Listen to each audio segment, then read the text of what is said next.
I'm trying to pull you out of Babylon, but you won't listen. Heed his instructions. Listen.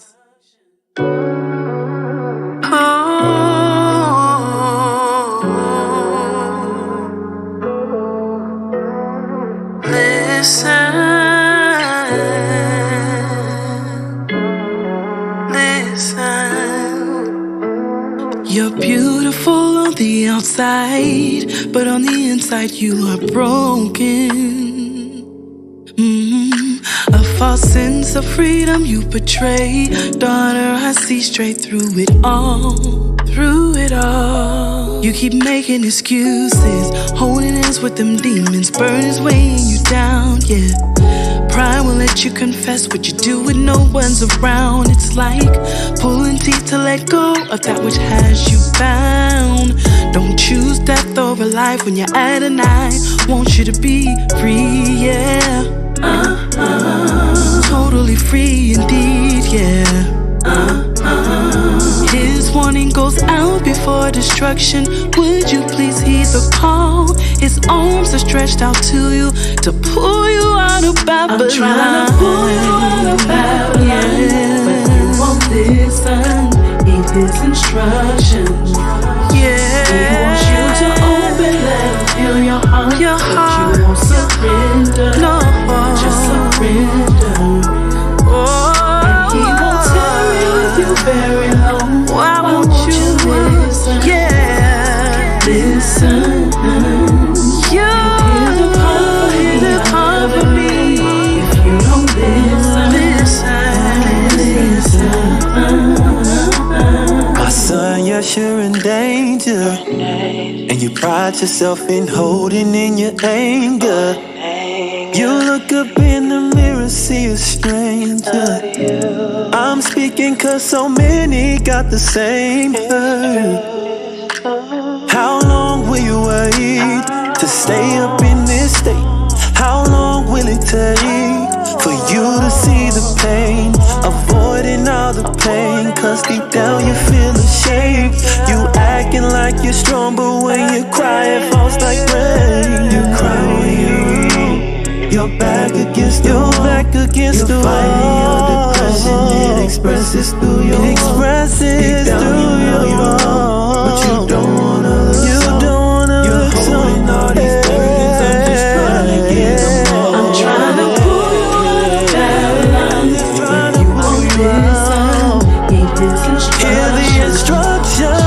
He wants you to open, let him feel your heart, but you won't surrender.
All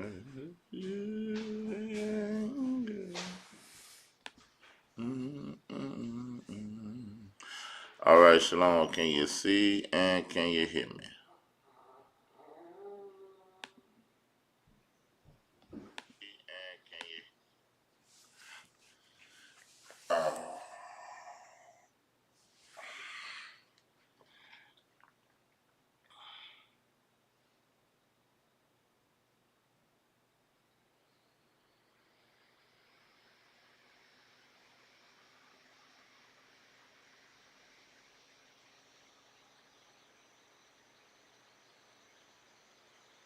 All right, praise you for the faithful. That's on and that be with us on Yom Rishon. All praises to Yahuwah and eternal honors to Yahuwah and Yahusha, which is our source, our being for everything. We say Toda Rabbah for bestowing the blessing on us to be able to awaken today and see a new day. I will give you the first fruits of our lips, our heart, our mind, our soul, our being. Hallelujah. All right. Praise Yahusha for y'all. I just realized not too long ago how early it be for some of y'all. I think in the Cali area, it's probably about 7 a.m. on the West Coast. What time is it on the West Coast right now?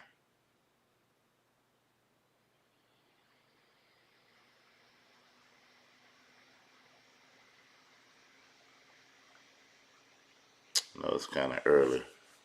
Oh, it's 6 a.m. Ooh, y'all are faithful. Ooh, I ain't know it'd be that early. Praise Yahusha. So I know some people be catching that rebroadcast. Hallelujah for that. And your faithfulness. Wow. I am saying my shaloms. I just say it like this. Shalom to all. To everybody.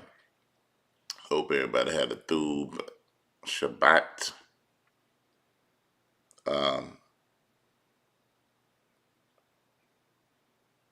Praise Yahusha. Hope everybody had a Thub Shabbat.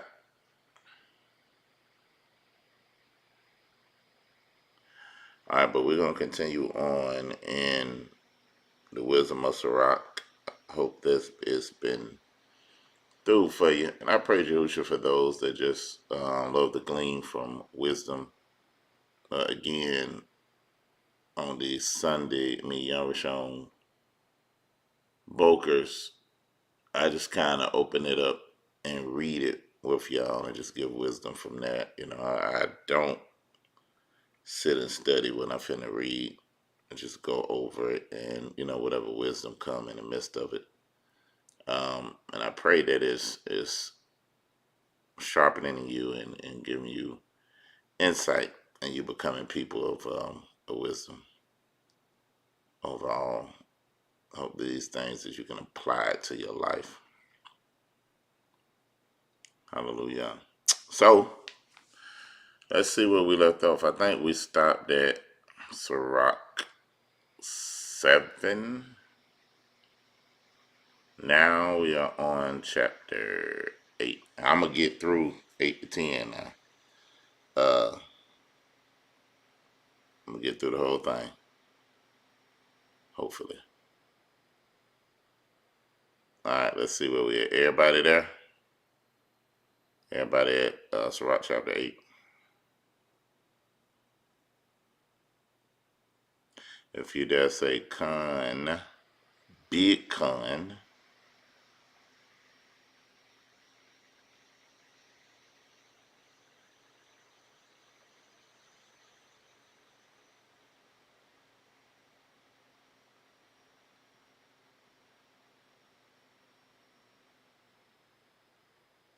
All right, let's roll. have mercy. I'm sorry, I get myself together.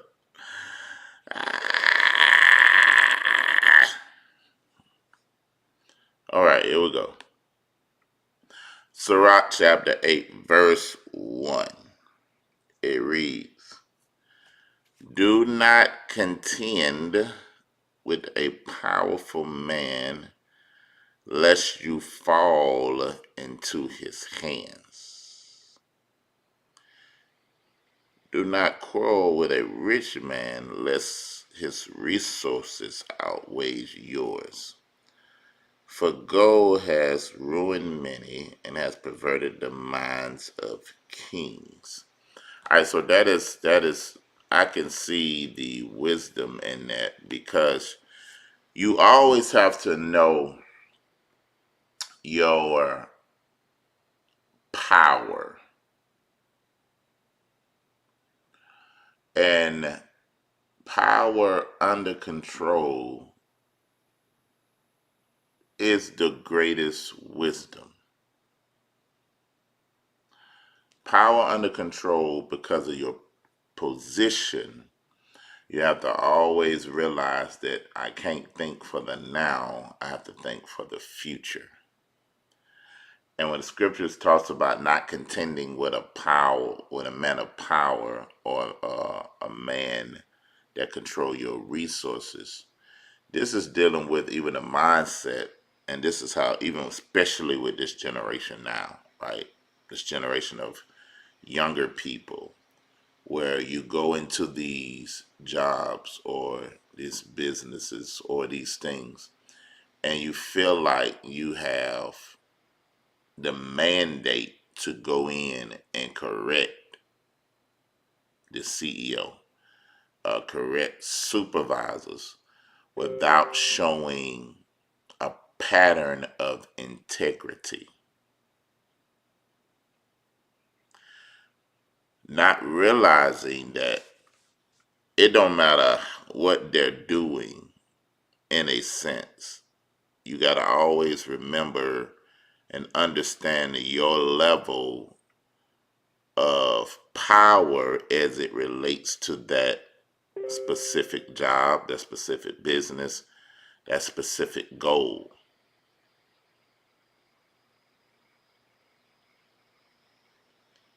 You can't go in, and they can be treating you a certain way or doing certain things, but you have to use wisdom, because at the end of the day, that's not your company. I had to learn that. That's not your business that you have created. You are in another man's work or another woman's work. So I have to understand my spirit, my level, my place of power as it relates to influence. So like Sirach says, is I have to be wise. I can't go in and rattle things up initially knowing that these people can control my ability to feed my family. They can control my resources. And then I'd be at a consistent starting over, because I have the wrong concept of my level of power and influence in another man's work.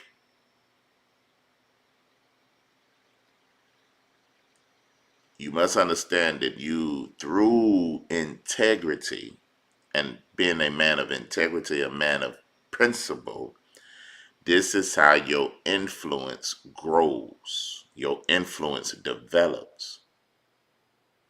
Where there's no, listen to me, where there's no integrity, there can be no influence. And where there's no influence, there's no power to change. I want you to get that, because people don't necessarily, for the long run, follow power. Most people that just follow power is because they have a deficit or an inordinate affection with power, that they desire to just follow power, but it never works out. people truly follow integrity. And a lot of times when people follow integrity, because it's a desire for them to walk in that. So they need somebody visible that they see. But the only way that you can be influential in the space of where you work, in the space of where you assemble, is walking in integrity. Now your words will have weight behind it because it's not you speaking, it's your pattern speaking behind you. And then once your integrity is sought after, then your influence, you have influence when your words rest on people, when they consider you, when they watch how you do things. The influence is what will create the power to change. Right? I hope I said enough right there. That listen, that's a key because you'll be on these jobs and you'll be saying they doing me like this because I'm a black man and you in these white establishments and you trying to go in there and not turn the whole thing. And number one, you got to always realize, where is my position of power? What's my level and position of power in this company? And then I know my limitations. Now, that ain't saying that you allow somebody to come in and disrespect your person, disrespect who you are, disrespect your integrity. But people not disrespecting you when they are reviling you for not doing what you said you're going to do. Them people don't owe you nothing. So, let's go back to what it says. Do not contend with a powerful man lest you fall into their hands. Do not quarrel with a rich man lest your resources outweigh you as gold. All right, the next thing, do not argue with chatterers, nor heap wood on his fire. If you know somebody always love to chatter and run their mouth and all that type of stuff, what is Sirach? What is the book Sirach saying right here? It said, don't argue with a chatterer. Why are you arguing with somebody? It's pointless to sit back and argue. Arguing, that's why I try not, if you won't hardly see me arguing with nobody. Because arguing is two people that is set on what their stance is, and they're not listening to each other. The only way they're here is they're hearing, but they're not listening. I'm a man that listens. Two people that's standing on whatever they standing on, they follow what they believe and not listening to each other to come to a place of understanding. If you know this person is just a chatterer, you know this person around their mouth, you know this person has talked about everybody in a sphere of small time, why you sitting there gonna go back and forth with them? You say what need to be said and move on. Don't sit there and mingle with somebody that's a chatterer. You heaping wood on his fire. You getting them ready. They set up. Do not jest with an ill-bred person, lest your ancestors be disgraced. That is funny. It says don't jest with an ill-bred person. What it mean by ill-bred person? A person that was raised or reared the wrong way. You sitting there playing with them, laughing with them, dealing with it, said your ancestors will be disgraced. You got to be real careful when you bring people into your space, when you bring people into your life, because you'll end up going in the same direction, and then their problems will become your problems. Notice most people that you done brought in your life, you have shared in their problems. And some of you got too involved, and some of you got hurt by inviting somebody else in your life. So I always say you have to look at, okay, who sent you and why. Why in this time of my life are you being sent to my life? And then you have to know when you're at a point in your life where you don't need nobody else to be close to you.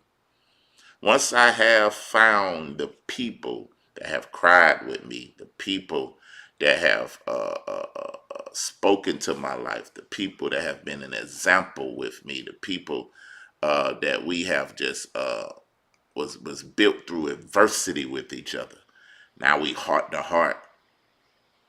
When I know who that is, then now I'm really inspecting who else comes because I got what I need. Like I'm at a place now, I got what I need in my life. Everybody that's close to me is already here. So I don't let people get all in my being like that.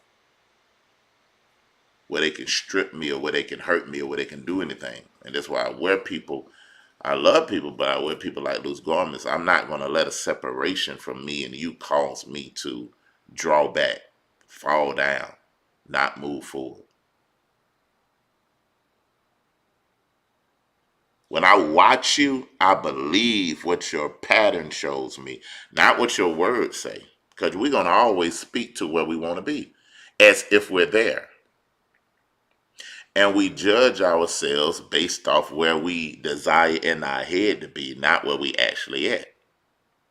But when we are judged, we want to be judged where we are, where our problem to show where we at, rather than where we desire to be. You see the contradiction in that.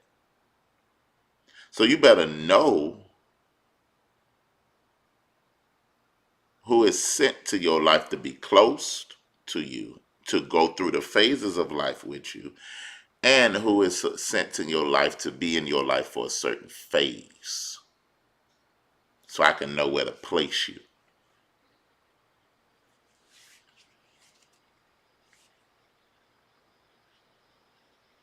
All right. Let's go back. Let's see what Sirach talking about. I got to read a little bit further now. Do not reproach a man who is turning away from sin. Remember that we all deserve punishment. Do not disdain a man when he is old. From some of us, we are all growing old. Do not rejoice over one's death. Remember that we all must die. Do not slight the discourse of the sages, but busy yourself with their maxims. Because of them, you will gain instruction and learn how to serve great men. Man, that's powerful. This is why you have to be listening to these messages. You have to be listening at any time there's a message on. Because that's the discourse of the sages, right? And you're busying yourself with these teachings. You're busying yourself with like these Sundays these are not teachings on Sundays. You don't really see me like you might see me actually teach a lesson when I'm in assembly. Yeah, I know I haven't uploaded stuff in a while, but we'll get to that. But what I'm saying is this is just discourse of wisdom, right? This is like reflections. This is just me speaking from the heart to try to give you wisdom.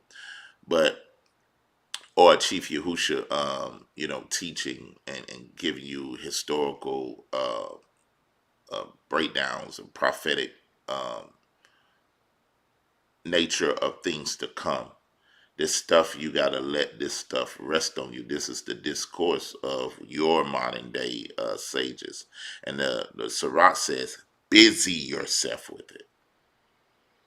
This means that when you're busying yourself, one thing I have learned to do that when I was in your position, when I was in a position where I was coming up in the ranks of Yahuwah and following leaders, I would create a lab of school of study that everywhere I would go, I would focus on busying myself with messages. I would listen to messages almost 7 times because I know in it that is something, unless it's a series, that is something in this that's going to transform transform something in me.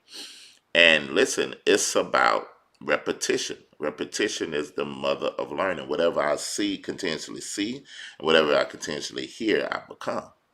So if I'm trying to become this word in this lesson, I got to keep it in my being. This is why even the world know this. That's why it says something on some things of the world, because when you look at it, why you think there's commercials that's consistently show you the same commercials? That news ads are consistently in your mailbox. They don't care if you throw they make that mail away 100 times. They know if they keep that and get that in your subconscious, that's going to be a day that you desire whatever this thing is, and you're going to go take part of it.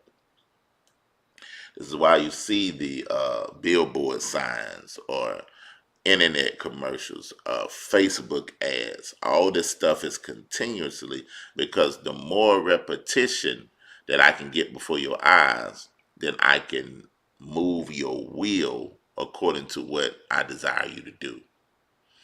So if you're having problems with communication, if you're having problems with perversion, if you're having problems with this stuff, you have to busy yourself. You got to keep this stuff before your eyes. You got to read these scriptures daily. You got to understand communication. You got to study. You got to, when I wake up, I'm praying, and then the first things that I would put before my eyes, had scriptures and stuff on my mirror, because I'm trying to affect what I'm seeing.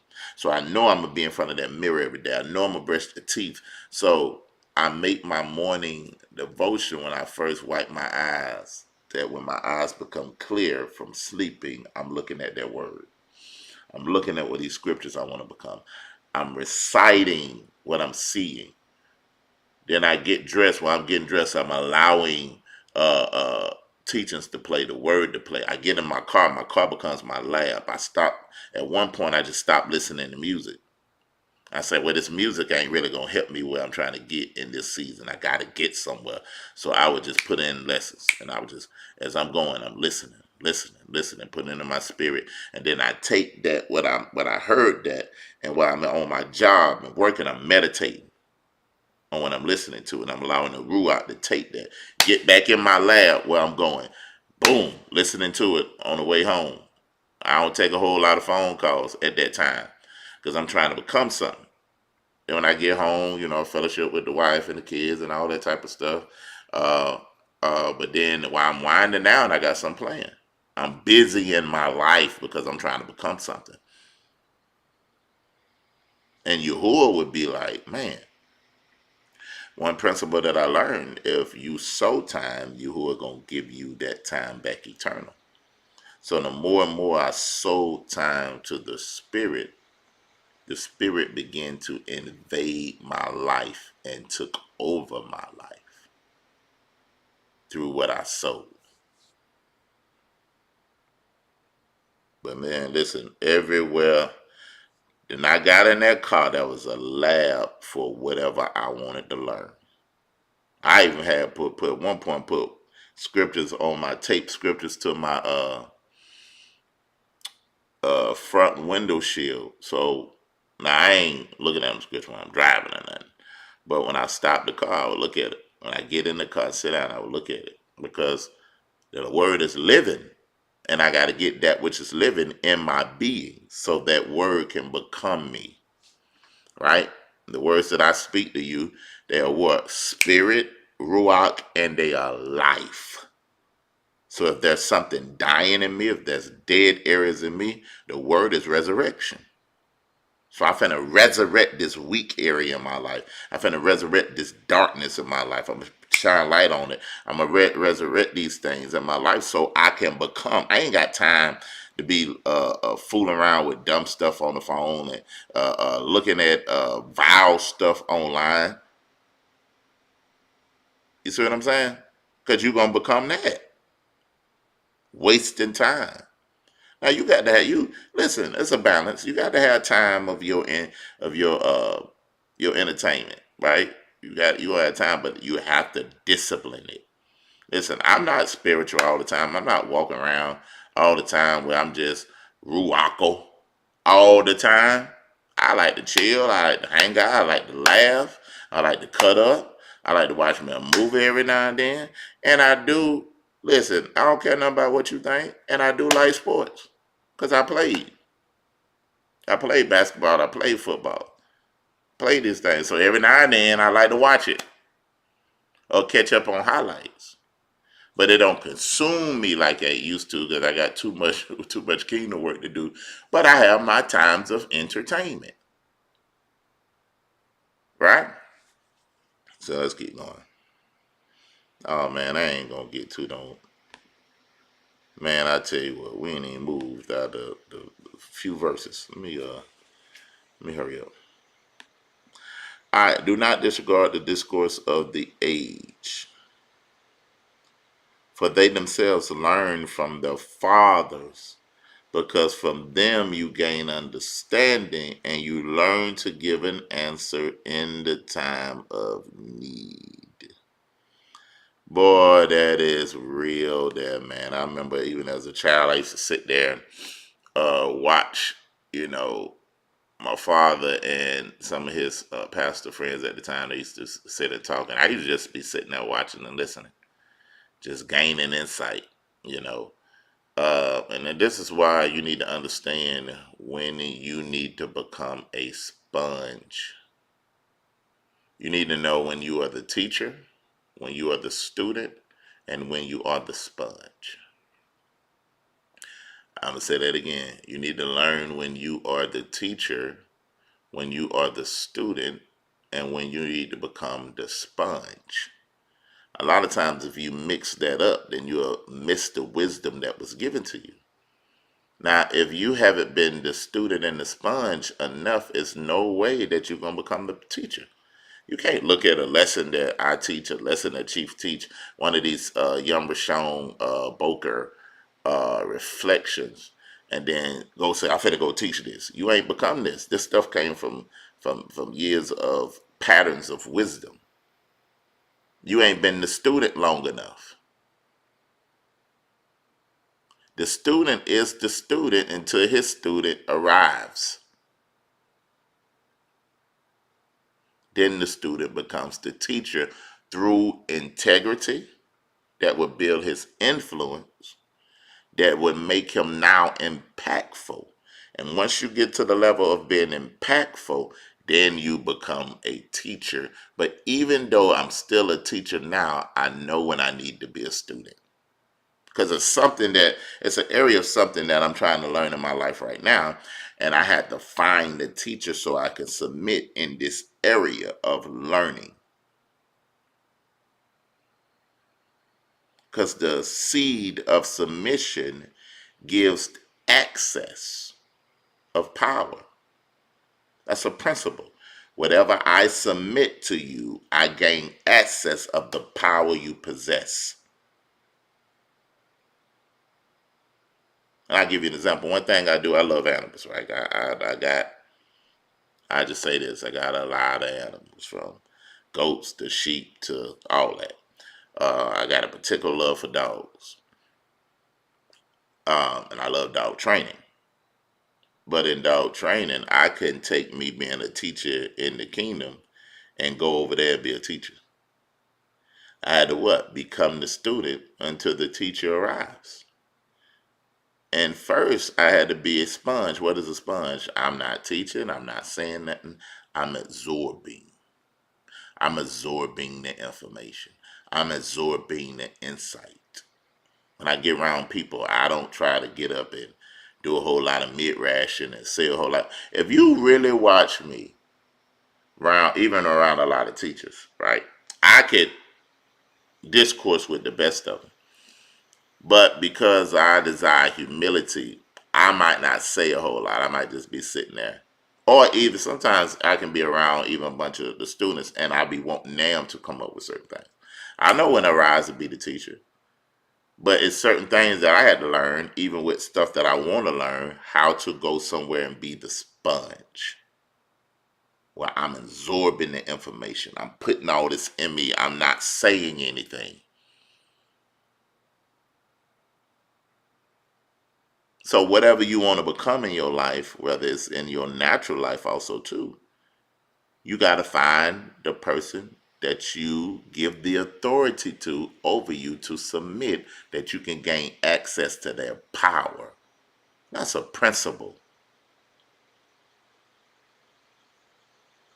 So this is why Sirach is talking about the age. And I listened to the discourse of the aged men, that I might have an answer to speak in the time of need. When I'm watching the wisdom, when I'm being a sponge, when I'm being a student, then now when there's something that comes before me, or I move on in life, and I got this insight, but I don't have the platform to speak it, then long as I got the insight, I got the understanding, then the platform will seek me out. It'll pursue me. And when the opportunity is ready, then I'll be made ready for it. This is why I don't worry about nothing in life. I don't think nothing is a mishap. I don't think I, miss nothing or nothing like that. I just gain what I need to learn. That's why I understand I don't never lose in life. I don't never fail in life. I don't believe in failure. I don't fail, I learn. It's two things I do. I either win or I learn. And I'm going to learn my way to success. Failure is a depleted place of no return. I ain't never been there. I don't got a mindset of failure. I got a mindset of learning. Okay, good. I learned how to do that. Let me try it this way. Boom, that ain't work out all the way. Okay, I got some insight. Because my mindset is never just on the journey. It's never just on the end destination. It's on the journey. Because in the journey, I learn principles to create a blueprint that once I get to the destination, I always know how to get there because I got old landmarks. I got insight. I got wisdom. And then I know how to teach now to become the student to help somebody else get there. But I never failed. I never failed in a relationship. I never failed on a job. I never failed in school. I never failed in none of that. I have always learned. And if I approach life that way, my soul would never put me in depression. Because my standard is learning, being productive, being effective. I don't care if it's a marriage. I don't care if it's a relationship. I don't care what it is. I always look at myself and see what I did wrong. Where did I miss you? Who at? Boom, I got it, Ruach. Thank you for showing me myself. Thank you for teaching me this.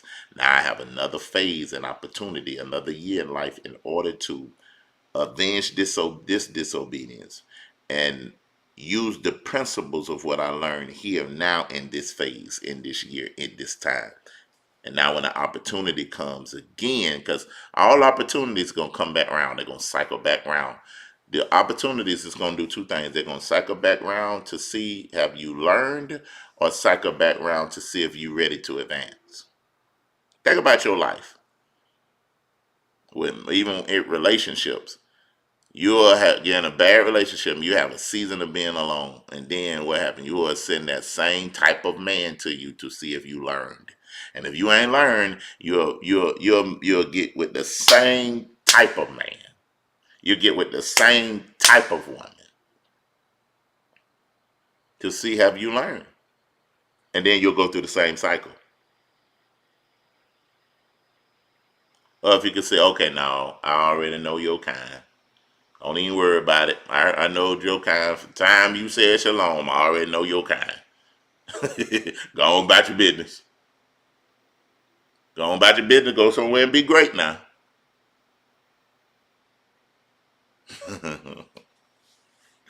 It's the truth, man. It's the truth. Anyway, let me hurry up because I ain't got through this first chapter. I got to read fast now. I done gave a lot of wisdom on the front end. I got to read because we got to get through this.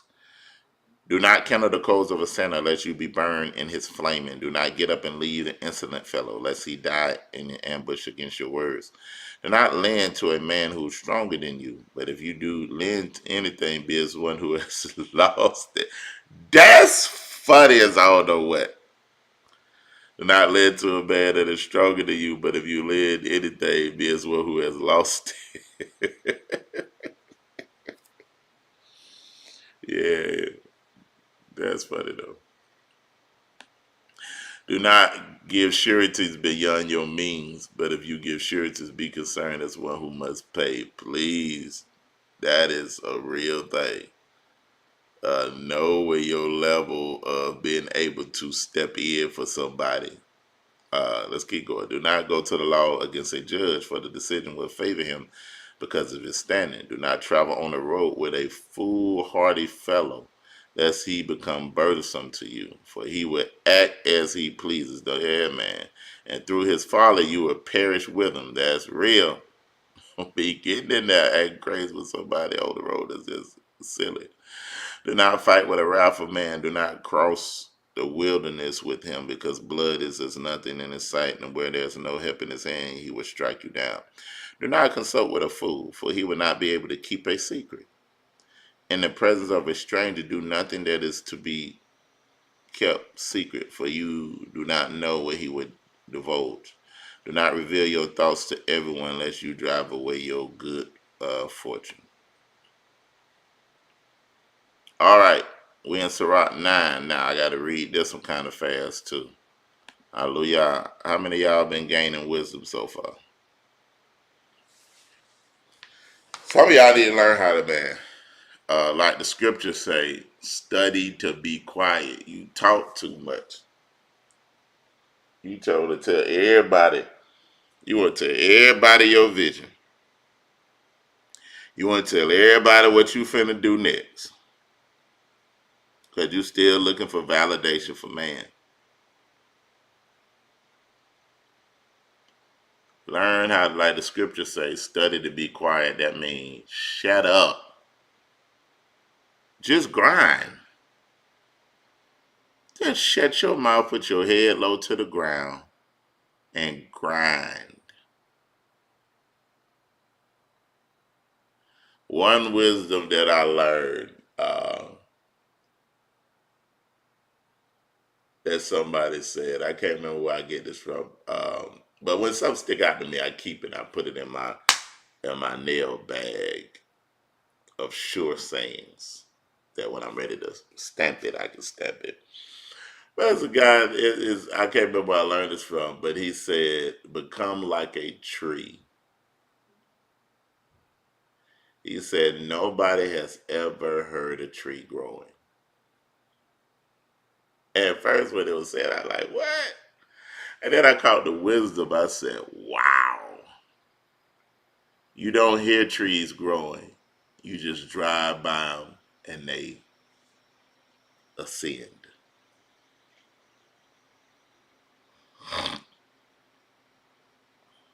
Quit talking so much. The reason you talk so much telling everybody what you're going to do because you don't believe it. Now, it's a difference when you have a accountability partner and you are letting them know so they can keep you accountable to what you say you're going to do. And what I like to do, one thing about us is, us as a people, well, not just us as a people, just people, period, we move off pain. And something that sticks, something in your mind, that are imprinted in your mind, is punishment. Some of us still remember some of the punishments that we got as a child. But what I have learned to do to make sure that my yay be yay with certain things that I'm trying to do privately or as a person, I would give myself I would give myself a time period. And if I don't have it done by this time, then I would give myself a punishment that I would have to do. And I would make myself accountable to my wife or my children. Now, if I do it with my children, boy, they be amped up. They be like, they be wanting to see me do whatever I said I'm gonna do, as far as from a punishment perspective. But then that drives me to accomplish my goals and help me with any aspect of procrastination. So, if you want to get over procrastination, give yourself some punishments. Give yourself a goal. Give yourself a date to accomplish that goal, and a punishment if you don't. And I watch how productive you'll be.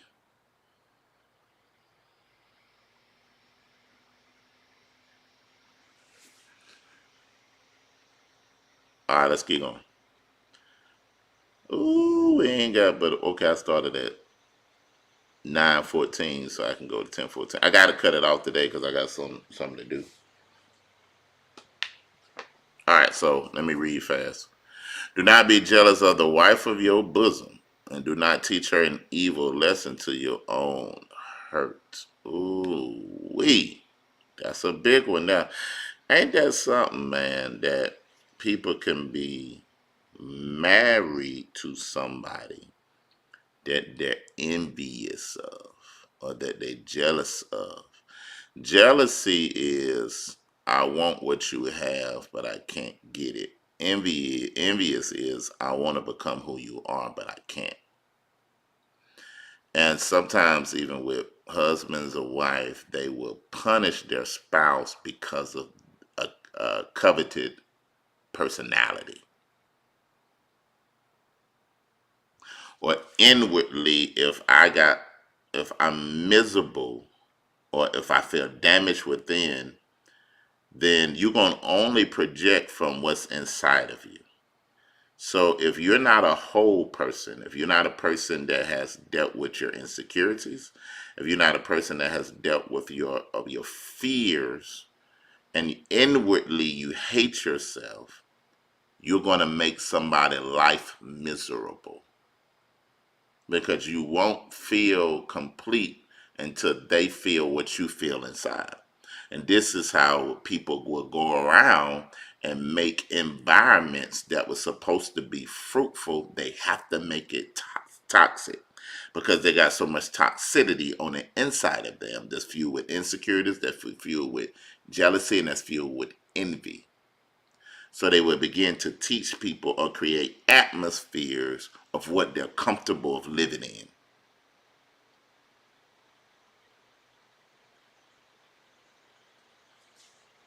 So they begin to punish their spouse. Do not give yourself to a woman so that she gains mastery over your strength. Do not go meet a loose woman lest you fall in her snares. Listen, that's the truth. Do not associate with a woman. Do not associate with a woman single lest you be caught in her intrigues. Do not look intensely at a virgin lest you stumble and incur penalties in her. Yeah, y'all better be careful. Listening to these women singers, looking at these women, and not give yourself the hardest lest you lose your inheritance. That's even dealing with pornography. Giving yourself to women, and that's what we talk about. Pornography is how you create spirit spouses. Because anybody that have been bound with pornography, after a while, they'll watch it so much that they will begin to follow a specific woman. And it ain't the woman that you're following, it's the woman that actually is ruling. It's the spirit that's ruling that woman, and you will begin to follow that. And you will have a special connection with that woman or that man. Therefore, you forfeit your inheritance. How many of us have forfeited our inheritance through something that's make-believe? It's not even reality. It's somebody in a screen that's fueling a perverted fantasy in our imagination, and we forfeit our lineages based off something that's not tangible. Something that makes our penis get, well, I might not need to talk like that. Something that makes, I don't know how to talk with tact like that. I just talk. Okay, aroused. Let me say it like that. Yeah, something that makes us aroused, either man or woman. You know what I'm saying? That has a thought and an imagery that you're going to give up your inheritance. You're going to give up your bloodline and redemption of it through it because of a fantasy.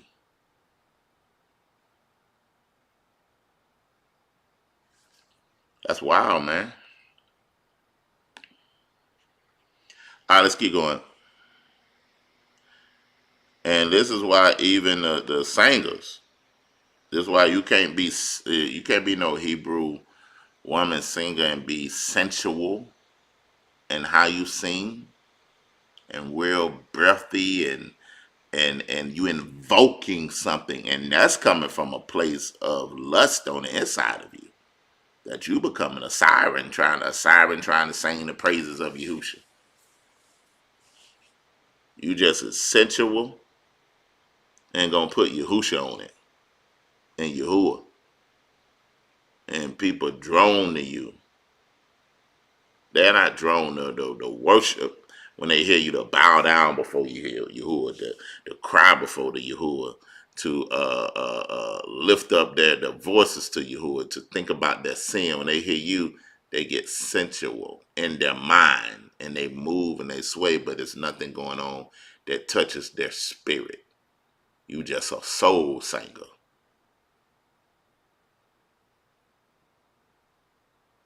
That's why we can't be doing like the church. I be thinking about all these concerts and all this type of stuff, and you just throwing people together all for Israel, and you don't know what's on the inside of these people, and they just out here singing and lust upon lust, and ruach upon ruach. You don't know what's the character, what these people are behind closed doors.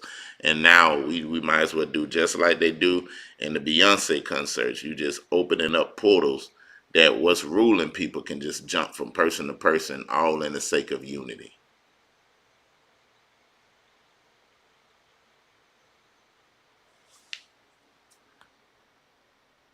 I don't know nothing though. I don't know nothing. And you just going. Israel, Israel, Israel. And on what you don't know what ruach you going to open yourself up to.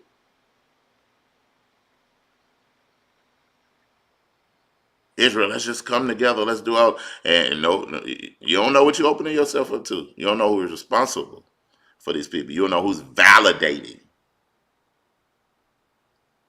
Who says, yeah, they have a consistent pattern of righteousness. That when they sing, nothing but righteousness come out. But you'll go to a meeting full of dogs, where people have dog spirits. And it don't matter if the intentions is through bad heart, you still opening up that door.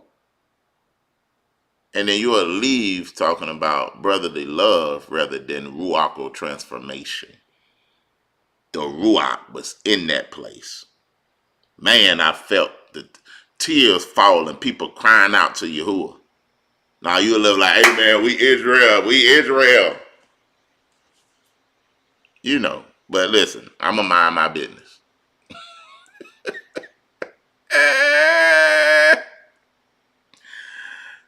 Y'all do what you want to do out here in these Hebrew streets. Listen, I'm going to mind my business. You know what I'm saying? I'm mind my business.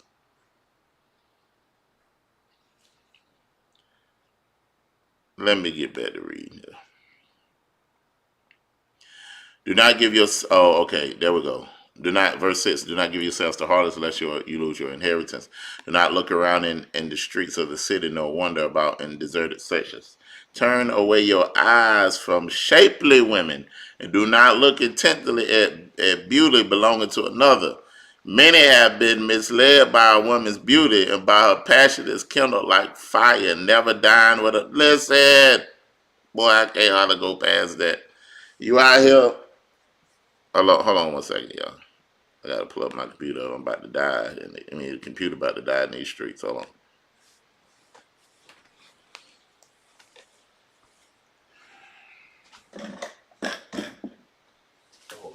Mercy.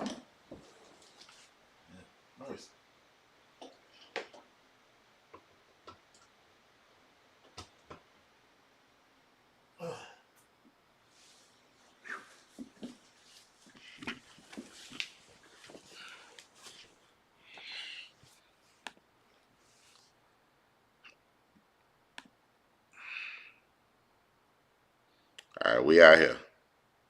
We ought to be back. I ought to read that again. Now, brothers, listen, brothers. Turn away your eyes from a shapely woman.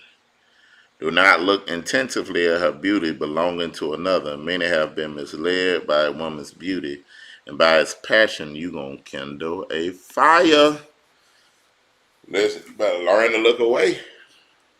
This is I know us as our women are the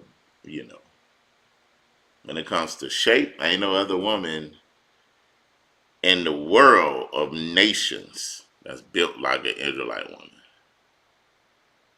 And that's just what it is. And you can't listen.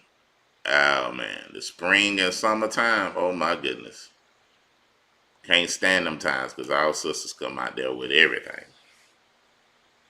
And that's why the scripture say, "Don't you look at her, you gonna kindle a fire. Don't you stare at her." Now your eyes can't help.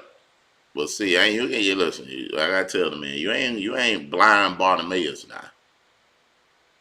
You gonna walk sometimes. Some stuff gonna catch your eye, but you better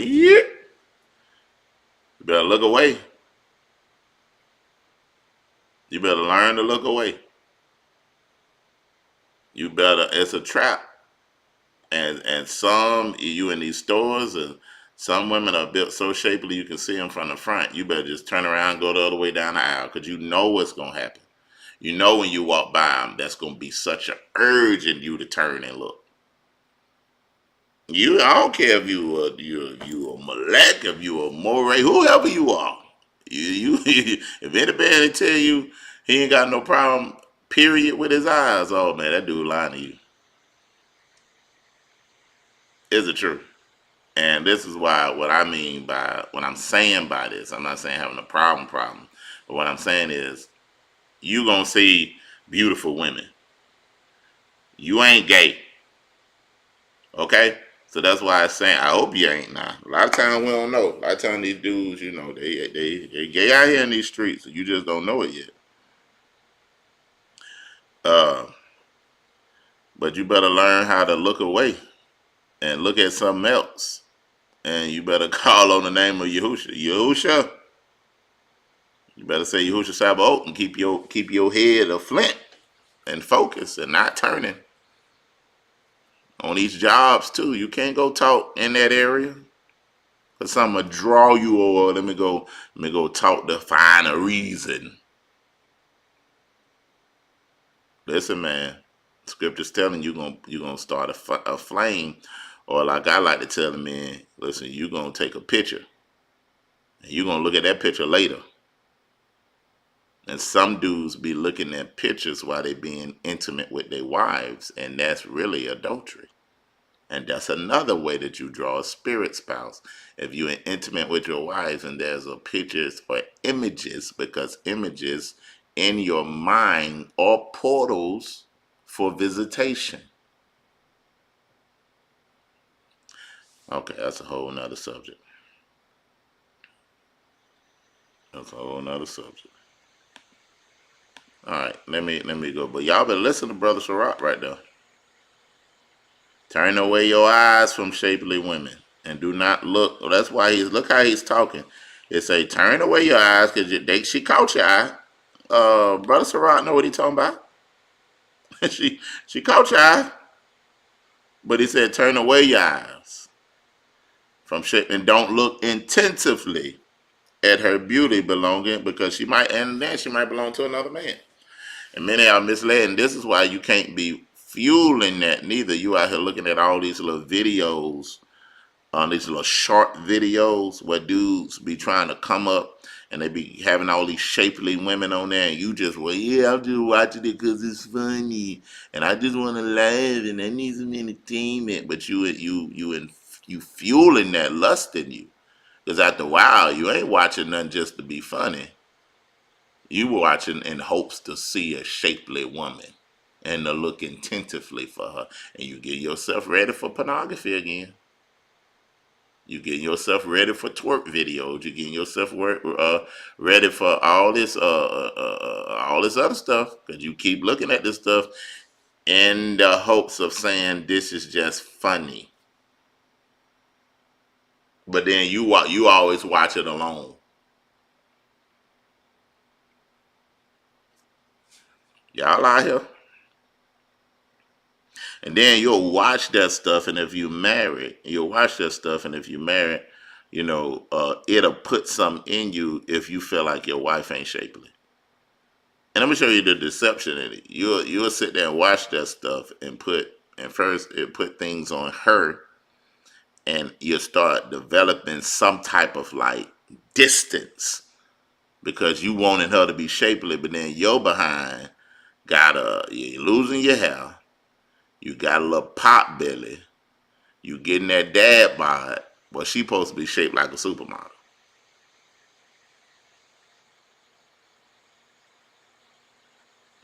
All your pistons ain't kicking all the time in the intimacy chamber, but she supposed to be shaped like a supermodel.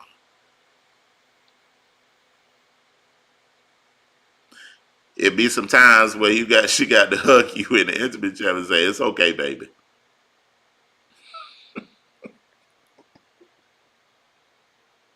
And you out here looking at this woman, and you could have. Let me shut my mouth. All right. Let me shut my mouth. Let me go ahead. I'm doing too much. I'm doing too much. But you behind. All right. All right. Let me be quiet. Let me be quiet. Let me be quiet. See, y'all can't get me to talk. I ain't got but a few minutes. Never dine with another man's wife, nor revel with her at wine, lest your heart turn aside to her in blood and plunge into destruction. Man, listen, that is real. This is why, boy, listen, you cannot be out here. You got to be very careful with that. And this is why we got a Tory here that a man, if a man is not home, that man cannot go in that man's house to wait on that man to get there when his wife's just there, or to give him something or to drop something off. The men deal with the men with that, and the women deal with the women with that. Because it don't take but for a moment for the lust in you to identify with the lust in her. And it can be just a look and you like, dang, what the heck was that? And both of y'all, because when the scripture talks about that when a man is tempted, he's not tempted of you, but he's drawn away of his own lust. And when lust is conceived, it bringeth forth sin. And when sin is birthed, it bringeth forth death. But all of us have a bank of lust in us in which we have developed from the time of our childhood to an adult. We just keep the lid on it and try to destroy it. But that old man is still there. You can hear a song and it trigger you right back. You can smell a scent and it triggers you right back. You can watch a movie and it trigger you right back. So that lust is there, right? And Yahuwah allows us to keep a choke chain on it, trying to destroy it.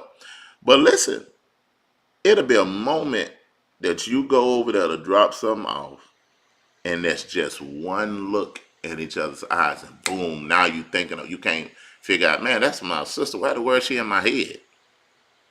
How the heck she showed up in my dream? I'm telling you, you better be careful. You got to watch this stuff. I hope y'all be listening to me, man. I hope I ain't just out here talking to the wind. Never dine with another man's wife, nor revel her at wine, lest your heart turn aside to her in blood, and you plunge into destruction. Forsake not an old friend, for a new one does not compare with him. A new friend is like new wine. When it has aged, you will drink it with pleasure. That's funny. Do not envy the honors of a sinner, for you do not know what his end will be. Do not delight in what pleases the ungodly. Remember, they will not be held guiltless as long as they live. Keep far from a man who has the power to kill, and you will not be worried by the fear of death. But if you reproach him and make no missteps, lest he rob you of life, know that you are walking in the midst of snares and that you're going over a city of battlements. As much as you can, aim to know your neighbors and consult with the wise. Let your conversation be with men of understanding. Let all your discussions be about the law of the Most High. Let the righteous men be your dinner companions, and let your glorying be in the fear of Yahuwah. A work will be praised for the skill of the craftsman, so people's lender is proved wise by his words. A babbler is feared in the city, and the man who is reckless in speech will be hated. Right? I got 2 minutes to hurry up and read 10 because I said I was. A wise magistrate will educate his people, and the rule of an understanding man will be well ordered. Like the magistrate of people, so are his officials, and like the ruler of the city, so is his inhabitants. An undisciplined king will ruin his people, but his city will grow through an understanding of its rulers. The government of the earth is in the hands of Yahuwah, and over it he will raise up the right man for the right time. Oh, I gotta keep going now. The success of a man is in the hands of Yahuwah, and he confers his honor upon the person of the scribe. Do not be angry with your neighbor for an injury. Do not attempt anything by the acts of insolence. Arrogance is hateful before Yahuwah and before men, and injustice outrageous to the both. Sovereignty passes from nation to nation on account of injustice and insolence in wealth. How can he who is dust and ashes be proud? For even if life his bowels decay, a long illness baffles the physician. The king of today will die tomorrow. For when a man is dead, he will inherit creeping things and wild beasts and worms. The beginning of a man's pride is to depart from Yahuwah. His heart has forsaken his maker. For the beginning of pride is sin, and the man who clings to it pours out abominations. Therefore Yahuwah brought upon them extraordinary afflictions and destroyed them utterly. Yahuwah has cast down the thrones of rulers and has seated the lowly in their place. Yahuwah has plucked up the roots of the nations, has planted humbles in their place. Yahuwah has overthrown the lands of the nation and has destroyed them from the foundation of the earth. He has removed some of them and destroyed them, and has extinguished the memory of them in the earth. Pride was not created for men, nor fierce anger for those born of women. What race is worthy of honor? The human race. What race is worthy of honor? Those that fear Yahuwah. What race is unworthy of honor? The human race. What race is unworthy of honor? Those who transgress the commandments. Among the brothers, their leaders is worthy of honor, and those who fear Yahuwah are worthy of his honor in his eyes. The rich and the eminent of the poor, their glorious is the fear of Yahuwah. It is not right to despise an intelligent poor man, nor is it proper to honor a sinful man. The noble and the judge and the ruler would be honored, but none of them that is greater than the man who fears Yahuwah. Free men would be the service of a wise servant. A man of understanding would not grumble. Do not make a display of your wisdom when you do the work, nor glorify yourself at time when you are wont. Better is the man who works and has an abundance of everything than one that who goes about boasting but lacks bread. My son, glorify yourself with humility, and ascribe to yourself honor according to your worth. Who will justify the man that sins against himself? You will honor the man that dishonors his own life. A poor man is honored for his knowledge, while a rich man is honored by his wealth. A man honored in poverty, how much more in wealth? A man dishonored in wealth, how much more in poverty? Hallelujah, we got through 8 through 10. Like we said, praise Yahusha. And I'm just 1 minute over. So, again, told our fair everybody, I hope we learned something in the midst of these things. I praise Yahusha. Because so much wisdom in the book of Sirach, man. Just to get it and look at it together. Go back over this, put these things in your spirit, because it's just wisdom that be flowing overall from our being and expounding on it. Announcements real quick. Again, we will be in Canada September, I think is it September? Y'all put the date in there for me. Put the date in there. Look like I should know it by now, ain't it? But get the word round that we're gonna be in Canada again.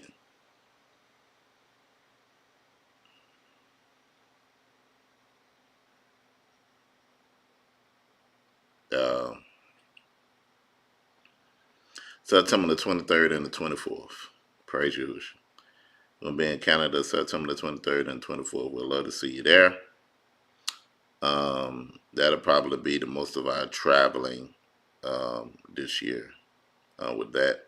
Now, we would love if you can to become a partner with the ministry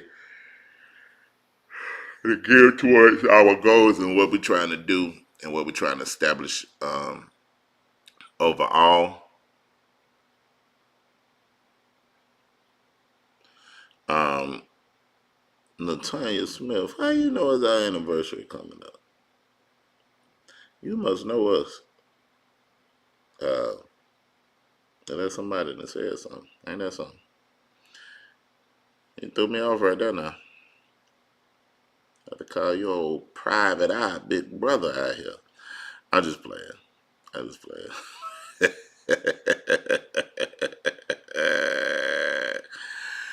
Anyway, um, yeah, me and my wife will be celebrating 17 years together and 19 years. No, 19 years together and 17 years married. Coming up. Um, but anyway, we'll see you guys 23rd and the 24th.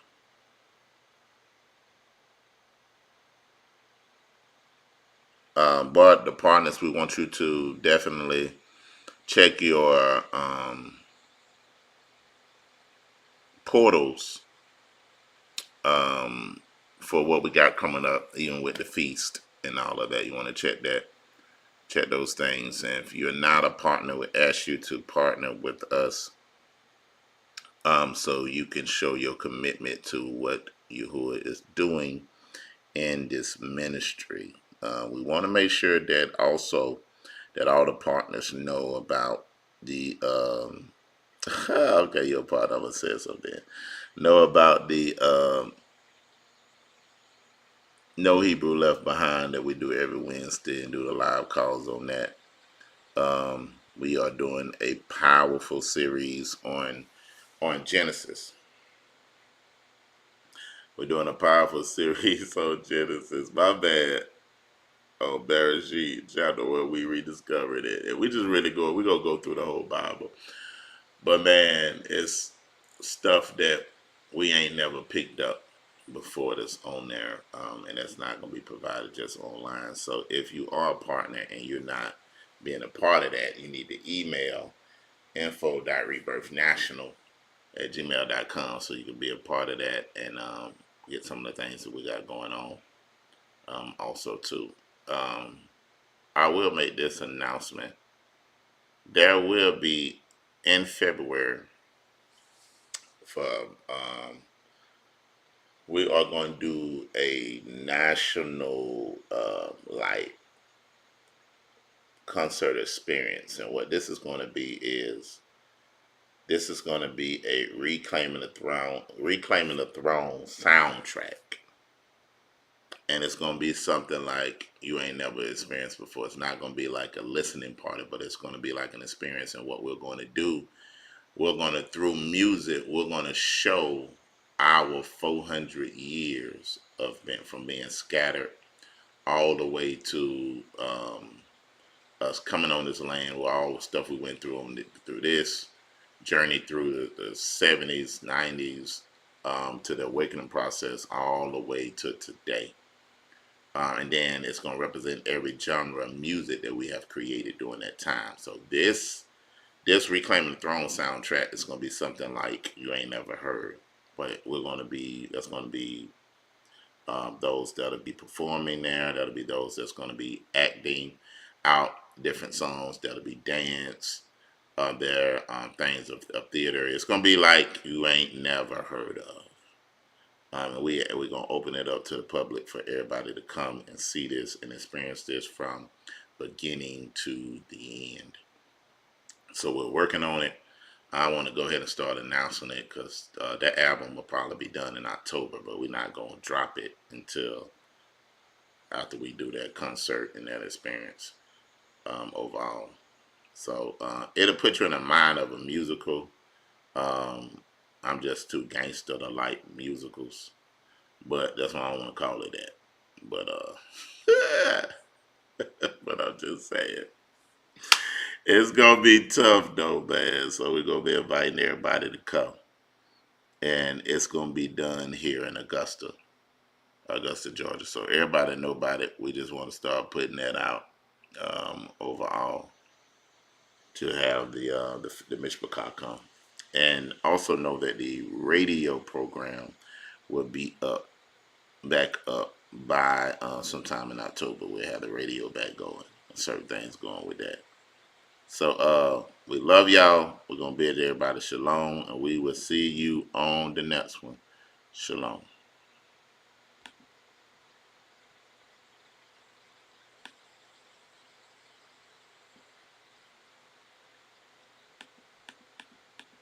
Come on, Android, man.